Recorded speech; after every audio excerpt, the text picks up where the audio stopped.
Estas son las 20 leyes malditas del poder. Si este video te eligió, es porque has educado tu algoritmo con oscuridad, porque estás cansado de ser bueno y abusado. Quieres manipular, controlar y mandar. No vienes buscando consejos de autoayuda, vienes a buscar armas, y las vas a tener. Lo que estás a punto de escuchar no es motivación, es munición. Son principios que no se enseñan en las escuelas ni se comparten entre amigos. Son tácticas que los poderosos aplican en silencio. Leyes que te permiten hacer que otros se dobleguen sin entender cómo lo lograste. No son para los débiles, porque un débil que las use mal se destruye solo. Y te diré algo más. De todas estas, la ley número 17 es la que más me ha ayudado personalmente. Ha cambiado la forma en que la gente me percibe, me ha hecho invisible cuando quiero y letal cuando es necesario. Si entiendes esa ley, todo lo demás se vuelve más fácil y más peligroso. Así que escucha con atención, porque lo que viene no es teoría, es veneno en dosis precisas. Cada ley es un filo distinto, y solo un verdadero estratega sabrá cuándo usarlo. Si llegas hasta el final, tendrás un arsenal que muy pocos conocen y que casi nadie se atreve a usar. Ley 1. No muestres todas tus cartas. El error más común de quienes entran en el juego del poder es creer que la transparencia es una virtud universal. Creen que abrir el corazón, contar todos sus planes y mostrar sus verdaderas intenciones generará confianza y respeto. La realidad es que, en un entorno donde el poder es la moneda y la información es la pólvora, mostrar todas tus cartas no es un gesto de honestidad, es un suicidio estratégico. La gente no juzga por la verdad que compartes, sino por cómo puede usarla contra ti. Cada palabra que revelas, cada debilidad que confiesas y cada plan que anuncias se convierte en un arma potencial en manos ajenas. No importa cuán noble sea tu intención, en el momento en que revelas demasiado, quedas expuesto. Debes entender que el poder no se construye sobre lo que los demás saben de ti, sino sobre lo que ignoran. El misterio es un campo de fuerza invisible que protege tu posición. Si todos conocen tu estrategia, ya no hay estrategia, solo una ejecución previsible. Y en el terreno del poder, lo previsible se convierte en un blanco fácil. Quien sabe lo que harás mañana puede adelantarse y cerrar tu camino antes de que des el primer paso. Por eso, el silencio selectivo y la opacidad calculada no son un capricho, son un escudo. No se trata de mentir, sino de administrar la verdad como un recurso limitado, dosificando cada fragmento de información hasta que sirva a tu propósito. Cuando hablas demasiado, entregas más que información, entregas control. Quien escucha tus planes ya no necesita observarte, porque le has regalado el mapa. Y no importa si es un amigo, un socio o un amante, la tentación de usar ese mapa para ganar ventaja será siempre más fuerte que su lealtad declarada. El poder es adictivo y corrompe incluso a quienes juran que jamás lo traicionarían. Por eso, las cartas que más pesan, tus motivaciones reales, tus puntos débiles, tus límites, deben permanecer ocultas. Así, mientras otros creen conocerte, en realidad solo ven la superficie que tú has diseñado. El silencio no significa pasividad. Significa que eres tú quien elige qué piezas del rompecabezas mostrar y cuáles dejar en sombra. La gente llena los vacíos con suposiciones, y esas suposiciones, bien manipuladas, pueden ser más útiles que cualquier verdad. Un rumor calculado, una pista falsa, una omisión oportuna. Cada uno de estos elementos alimenta una narrativa que tú controlas, y mientras ellos creen tener la historia completa, en realidad solo tienen un espejismo que los distrae de tu verdadero movimiento. Mantener tus cartas ocultas también te protege de la presión. Si nadie sabe exactamente cuáles son tus planes, no pueden presionarte para cambiarlos. Si nadie conoce tus debilidades, no pueden explotarlas. Si nadie puede anticipar tus pasos, no pueden bloquearlos. Es el mismo principio que siguen los grandes jugadores de ajedrez. El rival no teme tanto la pieza que ve, sino la que imagina que está por moverse. La incertidumbre es un veneno que mina la confianza del otro y lo obliga a moverse con cautela, dándote más tiempo y más control. Pero esta ley requiere disciplina. El impulso de hablar, de compartir, de buscar validación es humano, y es precisamente por eso que la mayoría fracasa. Rompen el silencio en busca de confianza, y lo único que consiguen es que sus palabras se conviertan en munición ajena. La tentación de impresionar con información es fuerte, pero el verdadero poder no necesita exhibirse para existir. La seguridad interna reemplaza la urgencia de demostrar, y en su lugar, cultiva el hábito de dejar que los demás adivinen, que se pregunten qué piensas, qué planeas, qué sabes, y que nunca estén seguros de tener la respuesta. El dominio de esta ley no te aísla, te eleva. Mientras otros se desgastan justificándose y defendiendo lo que ya han revelado, tú avanzas sin que nadie pueda predecir tu siguiente jugada.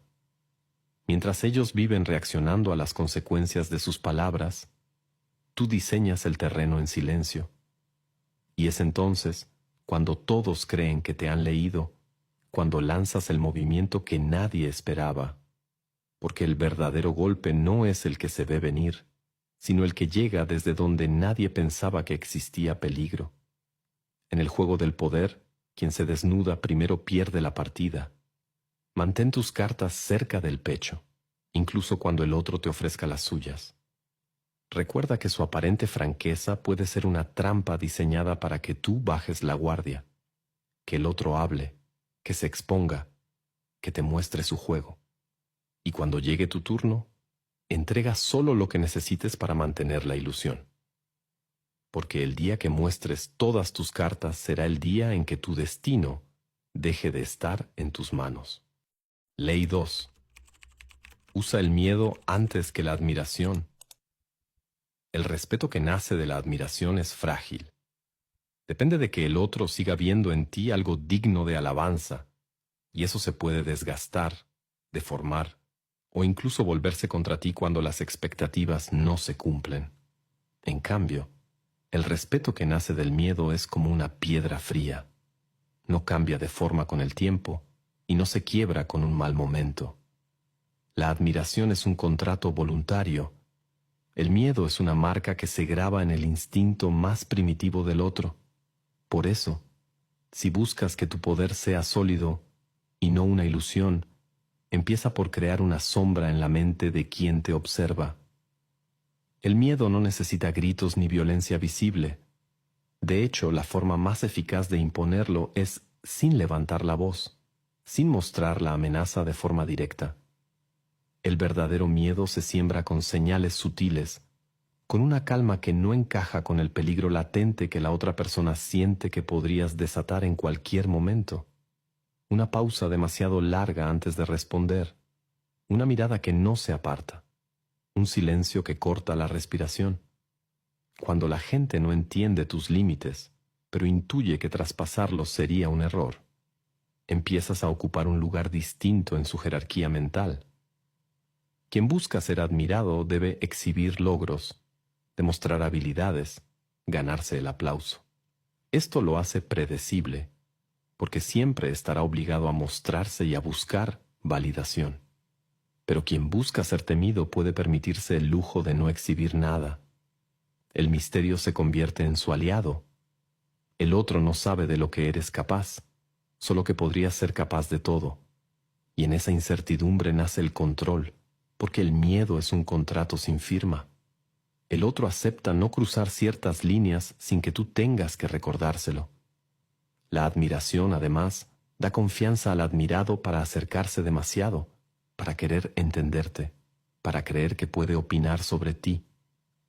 El miedo, en cambio, crea distancia. Un muro invisible que protege tu territorio psicológico. Nadie intenta invadir un terreno que cree minado. Por eso, un líder que inspira solo admiración se expone a ser cuestionado, mientras que un líder que inspira miedo no necesita repetir órdenes 2 veces. Las recibe y se cumplen, aunque no las repita nunca más. No confundas miedo con humillación. El miedo es respeto en su forma más pura, mientras que la humillación crea resentimiento que tarde o temprano buscará vengarse. El miedo inteligente no aplasta sin sentido. Solo recuerda de forma calculada que puedes aplastar si lo decides. Un ejemplo frío. Una sola reacción controlada, pero devastadora, ante un intento de sobrepasarte, basta para que no vuelva a repetirse. No hace falta mostrar dientes todos los días, basta con que el recuerdo de que los tienes permanezca. El miedo tiene un efecto preventivo que la admiración nunca logrará. Alguien puede dejar de admirarte si descubre que no eres perfecto, pero nunca dejará de temerte si sabe que eres capaz de romperle su equilibrio en el momento en que lo consideres necesario. Esto es poder verdadero, no depender de mantener un espectáculo constante para sostener tu influencia. El miedo es autosuficiente, se alimenta de la imaginación del otro. Cada vez que no sabe lo que harás, rellena el vacío con su propia ansiedad. Y la ansiedad es un carcelero mucho más eficiente que cualquier vigilancia externa. Si quieres aplicar esta ley, debes aprender a medir tu presencia y tu ausencia. Un día puedes aparecer con un gesto firme, al siguiente desaparecer dejando un aire de incertidumbre. Haz que el otro se pregunte si tu silencio es calma o antesala de una tormenta. Nunca expliques del todo lo que piensas. Deja que los espacios vacíos trabajen para ti. El miedo florece en lo que no se dice, en lo que se insinúa. Quien se siente seguro de entenderte, deja de temerte. Por eso debes proteger tu opacidad como una fortaleza. Cuando uses el miedo como base de tu poder, entenderás que no se trata de un recurso extremo, sino de una atmósfera constante. No quieres que tiemblen solo cuando gritas. Quieres que te midan con cuidado incluso cuando sonríes. Esa es la verdadera fortaleza. Que tus gestos más suaves estén teñidos de la sospecha de que también podrías ser implacable. Que sepan que tras tu calma hay un filo. Que comprendan, sin que lo digas, que elegir tu lado es siempre más seguro que estar en tu contra. Esta ley no se trata de ser cruel sin sentido, sino de entender que la admiración puede comprarse o perderse, pero el miedo, una vez implantado en la raíz de la percepción ajena, se convierte en una cadena invisible que controla sus pasos. El que te teme, aunque no lo diga, ajusta su conducta en tu beneficio. Y lo más irónico es que, con el tiempo, incluso puede llegar a admirarte por la fortaleza que proyectas, porque la admiración que nace después del miedo es así, es imposible de romper. Ley 3. Divide para gobernar. En todo juego de poder, la unidad de tus enemigos es la mayor amenaza. Cuando las personas se agrupan, crean un escudo invisible hecho de confianza, lealtad y propósito compartido. Ese escudo puede ser más resistente que cualquier defensa física, porque es emocional y mental. Si enfrentas a un grupo cohesionado de forma directa, te expones a que sus fuerzas se multipliquen. Pero si logras romper esa cohesión desde adentro, el grupo se desmorona por sí solo. Aquí no se trata de vencer con fuerza bruta, sino de reescribir las relaciones internas hasta que dejen de ser aliados y se conviertan en rivales. El poder no siempre se gana atacando, sino gestionando el caos. Para dividir, primero necesitas observar, no desde la distancia, sino desde la proximidad estratégica. Debes conocer cómo se miran entre ellos, quién confía en quién tolera a quién, y quién simplemente finge simpatía por conveniencia. En todo grupo hay fracturas ocultas, egos heridos, envidias antiguas, desacuerdos silenciosos que se han ido acumulando. Esos puntos de tensión son las grietas que debes localizar. Si las presionas con sutileza, el tiempo y el ego harán el resto del trabajo. La mayoría de las personas no necesita que las empujes al abismo, basta con que les muestres el borde. No hay un único método para generar división. En algunos casos, Basta con alimentar la percepción de injusticia, dar a uno un privilegio que el otro no tiene, elogiar en público a uno y olvidar intencionalmente al otro. En otros, el camino es más sutil, sembrar pequeñas dudas que erosionen la confianza mutua. Un comentario ambiguo, una información incompleta, una pregunta aparentemente inocente como ¿te diste cuenta de que últimamente toma decisiones sin consultarte? No es necesario mentir, pero sí seleccionar qué verdades y qué medias verdades conviene poner sobre la mesa. La verdad, bien colocada, puede ser más corrosiva que la mentira más elaborada. El gran error de los aficionados a esta ley es precipitarse. La división efectiva no ocurre en un día. Se construye como una obra lenta, donde cada movimiento parece natural y cada palabra parece accidental. La clave está en que el grupo no perciba tu intervención. Si creen que el conflicto viene de ti, unirán fuerzas para enfrentarte. Pero si piensan que el conflicto nació de ellos mismos, quedarán atrapados en una guerra interna que desgastará su energía y los hará incapaces de coordinarse contra ti.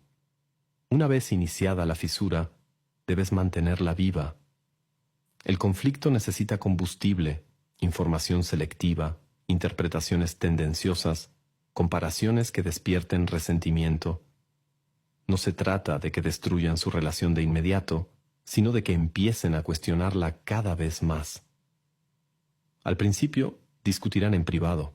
Después, el veneno se filtrará a lo público, y lo que antes era un frente unido se convertirá en un campo minado donde nadie pisa con confianza. Llegado a ese punto, ya no tendrás que dividirlos. Se dividirán ellos mismos. Cuando el grupo esté debilitado y su unidad rota, podrás presentarte como el único capaz de estabilizar la situación.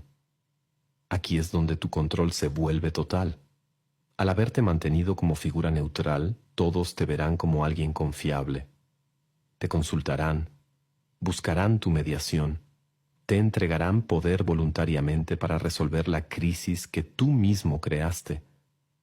El poder más estable es aquel que los demás creen que les diste para salvarlos, cuando en realidad es el que les quitaste mientras se distraían destruyéndose entre sí. En la historia, los grandes líderes y estrategas han usado esta ley como arma maestra, desde imperios que enfrentaron tribus vecinas hasta empresas que manipularon a sus competidores internos. La fórmula siempre es la misma. Antes de atacar, haz que se ataquen entre ellos. El adversario dividido es débil incluso antes de que tú muevas una pieza. El adversario unido es fuerte incluso si está en desventaja.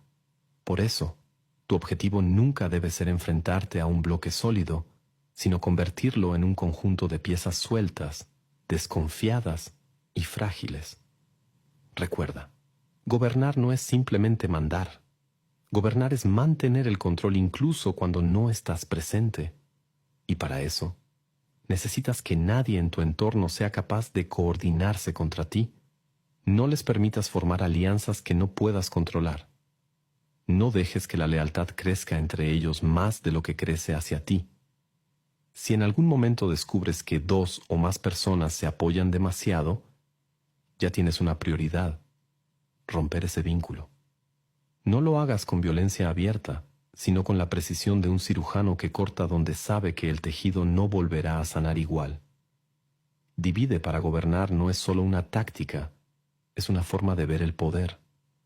Significa entender que la armonía ajena es tu amenaza y que el conflicto controlado es tu herramienta. Cuando logres que las personas se enfrenten entre sí por razones que creen propias, tendrás en tus manos el control absoluto. Ley 4. Nunca compitas en igualdad de condiciones. Competir en igualdad es la fantasía romántica de los ingenuos, una ilusión que los poderosos jamás se permiten. Cuando aceptas jugar en un terreno equilibrado, ya has perdido antes de empezar, porque ese equilibrio es un espejismo. Siempre habrá alguien con más recursos, más aliados o más información que tú. La verdadera guerra se gana antes de que el primer golpe se dé, manipulando las reglas, inclinando el terreno. diseñando un escenario donde tu rival no pueda ni respirar sin que tú se lo permitas. Si entras a un combate con las mismas armas que el enemigo, le das la oportunidad de usar la fuerza bruta o la experiencia acumulada. En cambio, si reescribes las condiciones, cada movimiento suyo será un error inevitable. Imagina a dos rivales enfrentándose en un tablero de ajedrez. El jugador mediocre empieza con el mismo número de piezas, convencido de que las probabilidades son justas. El jugador astuto no quiere eso. Antes de que el juego empiece, ya ha estudiado las debilidades del otro, ya ha sembrado dudas en su mente, ya ha elegido un escenario donde cada pieza rival se sienta lenta, pesada, incómoda. No busca empatar, no busca que el tablero sea justo, busca que su oponente crea que lo es, para que no vea la trampa hasta que sea tarde. La igualdad es peligrosa porque alimenta la esperanza del otro. Y un adversario con esperanza es un adversario que lucha con más fuerza. Lo que debes hacer es quitarle ese combustible antes de que lo use contra ti. Esto significa manipular la información que recibe, condicionar sus decisiones con falsas alternativas, ofrecerle caminos que parecen ventajosos pero que desembocan en callejones sin salida. La batalla no está en la confrontación directa, sino en el diseño previo. El poder real no se demuestra en la ejecución de un plan, sino en hacer que el rival nunca tenga la oportunidad de ejecutar el suyo. Jugar en desigualdad, a tu favor, requiere paciencia y frialdad. No se trata de atacar rápido, sino de construir un terreno en el que cada paso de tu enemigo le cueste más que a ti. Esto implica dominar el flujo de recursos, controlar las fuentes de apoyo, decidir cuándo y dónde ocurren las confrontaciones. Si el rival es fuerte, no lo enfrentes en su fortaleza. Atrae la lucha a tu terreno, donde sus ventajas no sirvan de nada y sus debilidades se amplifiquen. Si tiene reputación, arrástralo a un escenario donde esa reputación no tenga peso. Si cuenta con velocidad, fuerza o dinero, crea condiciones que lo obliguen a moverse lento, gastar más o exponer sus flancos. La clave está en que él nunca sepa que está jugando un juego que tú diseñaste. La trampa perfecta es aquella que no parece una trampa. Déjalo creer que la batalla es justa, incluso que tiene ventaja. Alimenta esa ilusión con gestos calculados, un error fingido, una concesión mínima, un aparente descuido. Esto relaja su guardia, lo hace subestimarte y, lo más importante, lo hace tomar riesgos que jamás asumiría si supiera que todo está bajo tu control. Cuando logres que el rival luche según tus términos, su derrota dejará de depender de su habilidad y pasará a depender de tu voluntad. No importa cuánto talento tenga, porque todo lo que haga estará filtrado por un escenario que tú moldeaste. Y aquí está el verdadero poder, no en vencer con fuerza bruta, sino en que la otra persona jamás pueda igualarte porque nunca ha jugado realmente contra ti, sino contra un fantasma diseñado para distraerlo mientras tú avanzabas por otro camino. En el juego del poder, la igualdad es una trampa para el ingenuo. No la aceptes ni como principio ni como estrategia. Fabrica un terreno inclinado. Haz que tu enemigo crea que está subiendo cuando en realidad se está deslizando hacia su caída. Y cuando llegue el momento de golpear, no será una victoria discutida. Será una ejecución inevitable. Porque el verdadero maestro del conflicto nunca compite en igualdad. Compite en un mundo donde ya ganó antes de que el otro siquiera supiera que había empezado a jugar. Esto también significa que debes aprender a disfrazar tu ventaja. Si el rival percibe que el terreno está inclinado, se resistirá a jugar o buscará cambiar las condiciones. Por eso la manipulación más efectiva es invisible. Las reglas que estableces deben parecer naturales, inevitables, incluso lógicas. Haz que tus privilegios parezcan simples coincidencias, que tu acceso a recursos parezca parte del orden normal de las cosas. Cuando todo parezca fortuito, nadie sospechará que fue planeado con precisión quirúrgica. Recuerda que el mundo no pertenece a los que esperan un duelo justo, sino a los que diseñan el campo de batalla. Si controlas las condiciones, controlas el resultado. Tu enemigo puede creer que perdió por un error propio o por simple mala suerte, pero la verdad será otra. Nunca tuvo una oportunidad real. Ley 5. Mata la reputación antes que el cuerpo. No hay golpe más devastador que aquel que no se ve, que no sangra, que no deja moretones visibles, pero que se filtra como veneno lento en la percepción colectiva. El cuerpo puede sanar, pero la reputación, una vez herida, rara vez se reconstruye sin cicatrices. El que entiende esta ley sabe que el verdadero campo de batalla no está en la carne, sino en la mente de quienes observan, opinan y juzgan. No es el puñal el que destruye, es la idea cuidadosamente colocada en el lugar y momento exacto para que otros hagan el trabajo de rematar a la víctima. La reputación es una moneda que circula incluso sin que la persona esté presente. Se intercambia en conversaciones privadas, en susurros de pasillo, en miradas cómplices que no necesitan palabras. Si quieres acabar con alguien, no necesitas tocarlo. Basta con manchar el cristal por el que el mundo lo mira. Un rumor bien diseñado, una insinuación dicha con aparente inocencia, un hecho real pero distorsionado, pueden corroer años de imagen construida.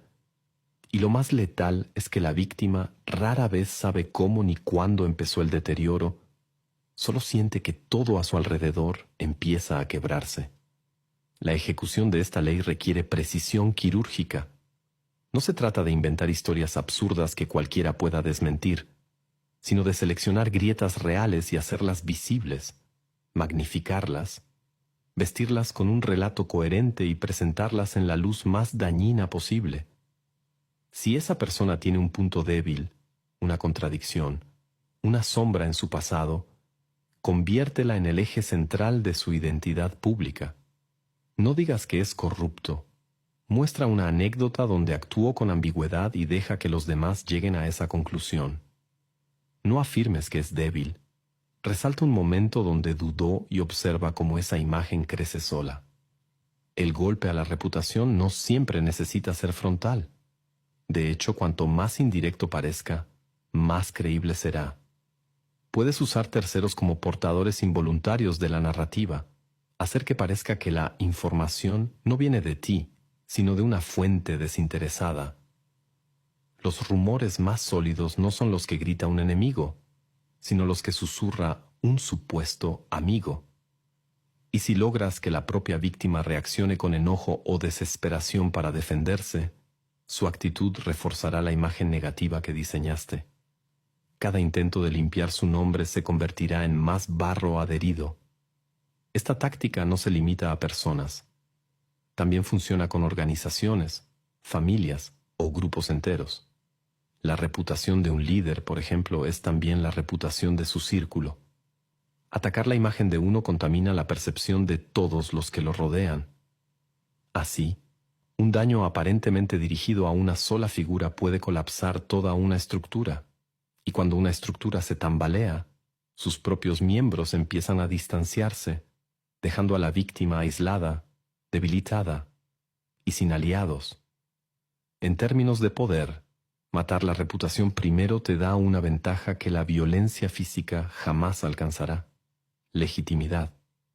Si el entorno cree que esa persona es indigna, peligrosa o corrupta, cualquier acción posterior contra ella será percibida como justicia o necesidad, no como agresión.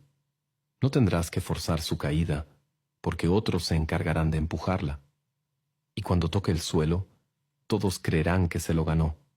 Ahí es cuando tu dominio se vuelve invisible pero absoluto. Nadie sospecha del arquitecto del derrumbe. El verdadero arte en esta ley no está en destruir por destruir, sino en moldear un nuevo terreno de juego donde tú seas el único que mantiene la credibilidad intacta. El silencio estratégico es tan importante como la acción. Una vez plantada la semilla del desprestigio, no la riegues con exceso. Deja que crezca sola, alimentada por la curiosidad, la malicia y la necesidad de la gente de encontrar defectos en los demás. La reputación de tu objetivo se irá desmoronando mientras tú apareces como un espectador más, ajeno al incendio que provocaste. Porque al final, matar el cuerpo es un acto visible que provoca reacción, pero matar la reputación es un asesinato social perfecto. Nadie ve la mano que lo ejecuta, pero todos asisten al funeral de la imagen caída. El enemigo no solo pierde influencia, pierde el permiso para existir en ciertos círculos, pierde el beneficio de la duda, pierde el escudo invisible que lo protegía. Y cuando eso sucede, incluso el golpe más pequeño puede ser letal, porque ya no hay honor que defender, ni voz que lo respalde. Si quieres que un rival nunca se recupere, recuerda esto. La reputación es el hilo que sostiene todo su poder. Córtalo, y verás cómo todo lo demás se derrumba sin que tengas que gastar más fuerza. El cuerpo puede levantarse, pero la sombra que lo persigue será eterna. Ley 6. Ofrece una mano mientras escondes el cuchillo. La ayuda es el disfraz más antiguo y eficaz de la traición. Quien recibe tu gesto de apoyo baja la guardia, abre sus puertas y te concede acceso a lo más sensible, su confianza. En ese instante su defensa interna se desactiva, porque cree que estás ahí para sumarle y no para restarle. No hay mayor error estratégico que mostrarse abiertamente hostil desde el principio. El enemigo abierto se combate, el amigo aparente se recibe. Y es precisamente ese recibimiento el que convierte tu posición en una ventaja absoluta, porque el terreno que pisas ya está abonado con gratitud y deuda. La mano que ofreces no es un acto altruista, es la primera cuerda de un lazo invisible. En la práctica, esto significa que tu primer movimiento no debe ser un ataque frontal, sino una contribución que parezca sincera. Ayúdalo a resolver un problema que lo agobiaba. Apóyalo en un momento crítico o dale una información que lo beneficie. Este gesto inicial actúa como un anzuelo. No lo ata de inmediato, pero siembra una sensación de obligación. La persona sentirá que te debe algo, aunque tú nunca se lo digas. Esta deuda tácita, aunque silenciosa, pesará más que cualquier contrato escrito, porque está ligada a su orgullo y a su memoria. El día que necesites usar ese peso en su contra, la deuda trabajará por ti. Mientras tanto, tu verdadero propósito permanece oculto. El cuchillo que escondes no es literal, sino la acción o decisión que, en el momento adecuado, va a desestabilizarlo o desarmarlo. El secreto está en la paciencia. El error de muchos manipuladores novatos es actuar antes de que la víctima esté lo suficientemente confiada. La mano extendida necesita tiempo para que el contacto sea pleno, para que la otra persona se apoye tanto en ti que no pueda imaginar un escenario sin tu presencia. Entonces, cuando su dependencia sea real y profunda, el cuchillo puede aparecer. El golpe no será solo eficaz, será demoledor, porque vendrá del lugar donde se creía seguro. Psicológicamente, esta táctica explota un sesgo muy humano, la creencia de que quien nos ayuda es, por definición, alguien de fiar. Incluso los más desconfiados bajan su guardia ante un acto de generosidad inesperada. Aquí es donde debes trabajar con sutileza. Tu ayuda debe ser visible pero no exagerada, valiosa pero no teatral. Si es demasiado evidente, despertará sospechas. Si es demasiado pequeña, no generará impacto. El equilibrio está en hacer algo que para ti sea un movimiento calculado, pero para la otra persona parezca un sacrificio real. Una vez dentro de su círculo de confianza, tu posición cambia radicalmente. Ya no eres un extraño ni un competidor, sino un aliado. Desde esa posición puedes observar de cerca sus debilidades, sus rutinas, sus inseguridades y sus motivaciones ocultas. La información que obtengas en este periodo es más valiosa que cualquier ataque prematuro. Es como caminar por un terreno enemigo con un mapa detallado en la mano. Cuando decidas atacar, sabrás exactamente dónde clavar la hoja para que el golpe sea irreversible. El momento de usar el cuchillo no se decide por impulso, sino por cálculo. puede ser en un punto de máxima vulnerabilidad, cuando la persona está distraída celebrando un logro que tú mismo le ayudaste a conseguir. O puede ser cuando necesita tu ayuda por segunda vez, y en vez de dársela, tú le muestras la hoja. Esa transición súbita de aliado a amenaza crea un shock emocional tan fuerte que bloquea la reacción. No es solo el daño que causas, sino el colapso psicológico que provocas. La sensación de que todo lo que creías seguro era una mentira. Esa devastación interna es lo que multiplica el alcance de tu ataque. Pero cuidado, esta táctica exige frialdad para sostener la máscara el tiempo necesario. Si tu impaciencia rompe el disfraz, perderás el acceso y la ventaja. Piensa en ello como en un ajedrez lento. Cada pieza que mueves en la fase inicial debe fortalecer tu imagen de aliado, nunca debilitarla.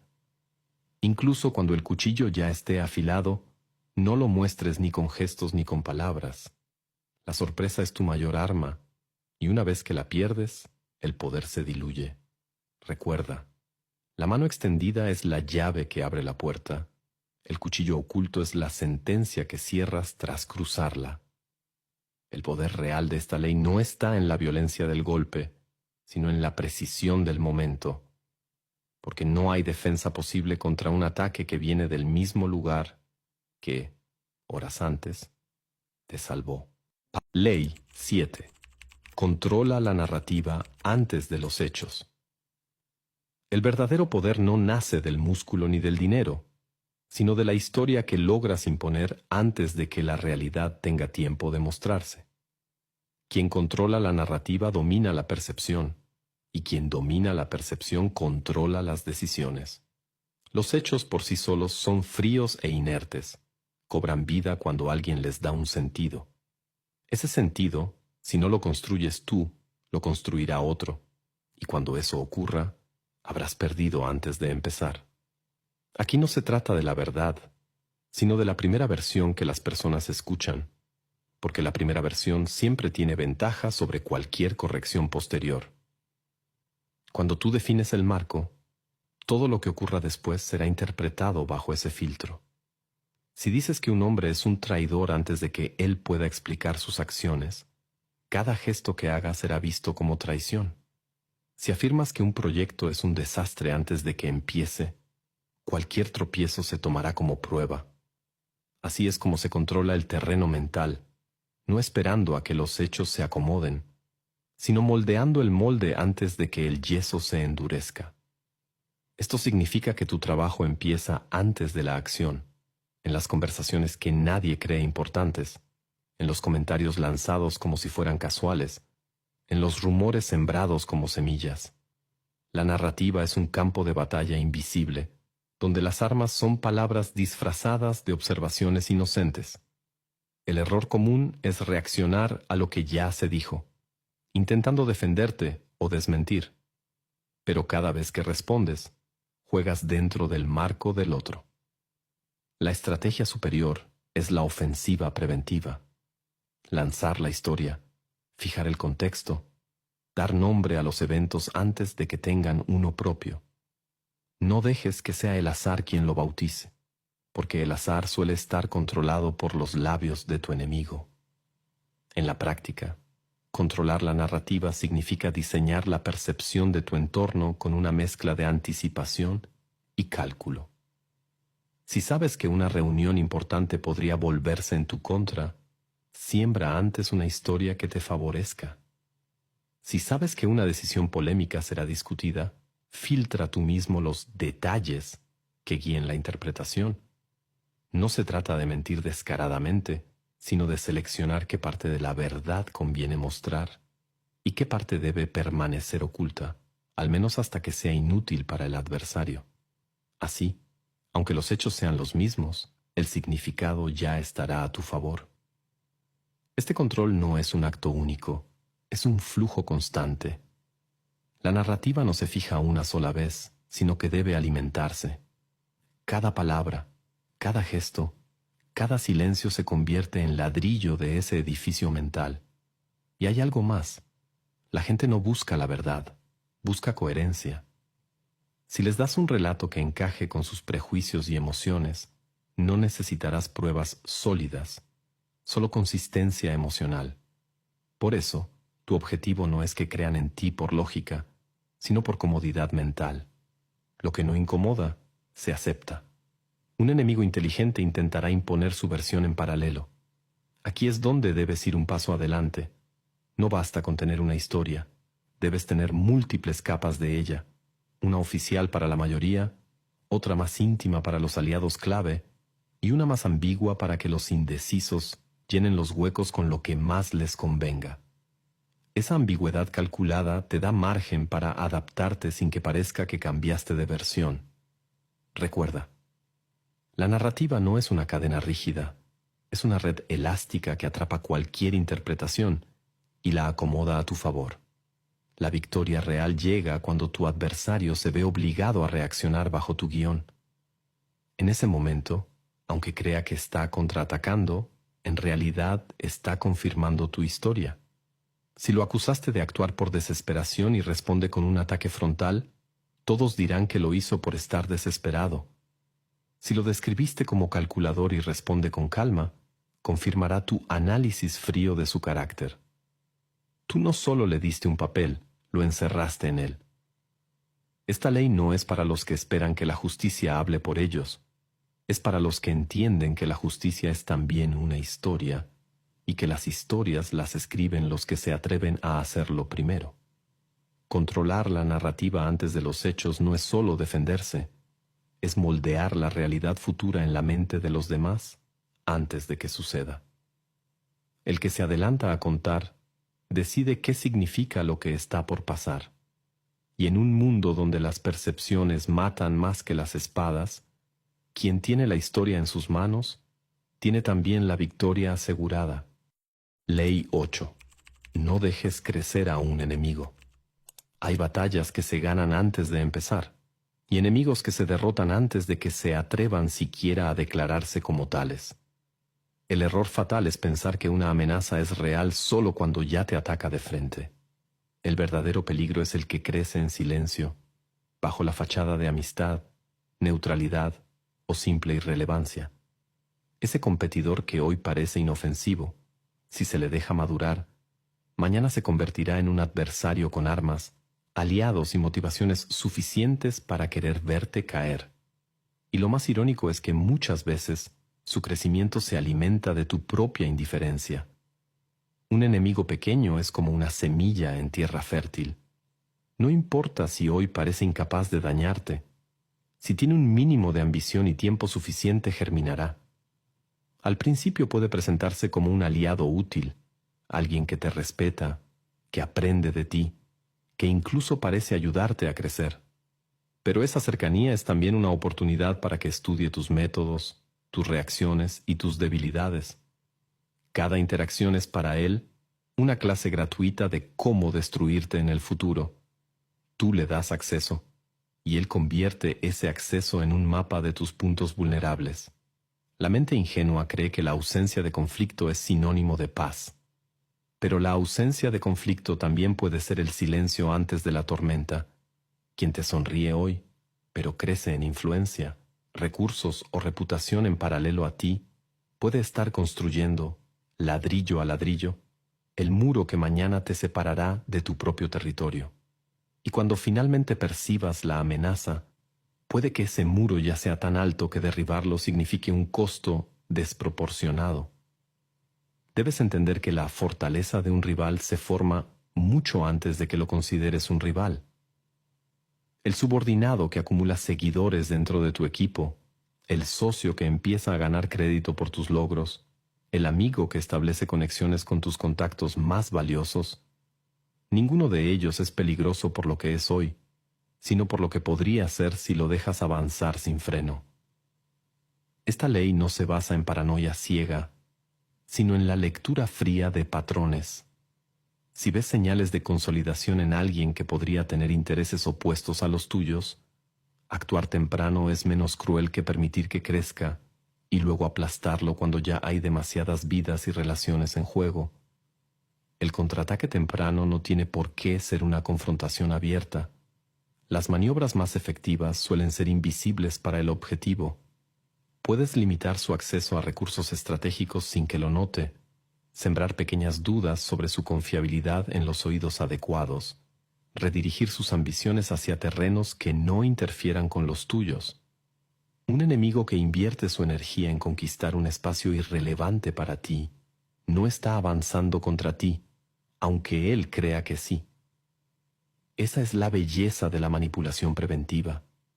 Dejar que el otro crea que está ganando mientras en realidad solo se está alejando del centro de tu poder. También está la táctica del desgaste indirecto. Saturar a tu potencial adversario con tareas, distracciones y compromisos que consuman su tiempo y energía. No es necesario destruirlo. Basta con impedir que tenga el espacio mental y emocional para planificar contra ti. Si logras que su foco esté dividido, su crecimiento se ralentizará y su amenaza se reducirá de forma natural. El mayor error que puedes cometer es subestimarlo. Un enemigo pequeño y motivado, al que se le deja crecer, es como una infección que se extiende por debajo de la piel. No duele al principio, pero cuando notas el daño ya es demasiado tarde para curarla sin dejar cicatrices profundas. Neutralizar temprano no es crueldad, es autodefensa inteligente. No dejes que el miedo a parecer agresivo te impida actuar. En el tablero del poder la pasividad es un regalo para tu rival. Y recuerda que no siempre es necesario que tú seas quien ejecute la neutralización. La maestría está en crear un escenario donde otros, movidos por sus propios intereses, frenen el crecimiento de tu enemigo sin siquiera saber que te están haciendo un favor. Tal vez un aliado, un superior o incluso otro rival perciba la amenaza y actúe por ti. Si puedes sembrar la sospecha en las personas correctas, tu objetivo se debilitará sin que tu nombre aparezca en la ecuación. Esto no solo preserva tu posición, sino que también evita que el enemigo pueda señalarte directamente como la causa de su caída. Y no olvides, la percepción pública también juega un papel. Si dejas que un enemigo crezca demasiado, otros lo verán como un contendiente legítimo.